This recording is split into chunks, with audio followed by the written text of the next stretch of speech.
काय रे, मनाला लागलं ना? ज्यांच्यासाठी तू अर्ध्या रात्री धावून जातोस, स्वतःची कामं सोडून ज्यांची मदत करतोस, आज तुला गरज असताना त्यांनी तुझे फोन उचलले नाहीत. तुला साधं हो म्हणायला सुद्धा त्यांना वेळ मिळाला नाही. अरे वेड्या, हा बाजार आहे. इथे त्याच गोष्टीला किंमत मिळते जी दुर्मिळ असते.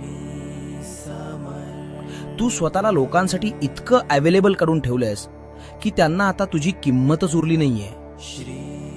बाळा, देव माणूस होणं चांगलं आहे, पण पाय पुसणं होऊ नकोस. कधी कधी नाही म्हणायला शिक. ज्यांना तुझी गरज फक्त कामापुरती आहे ना, त्यांना तुझ्या आयुष्यातून वजा कर. यापुढे कोणासाठीही धावून जायचं नाही.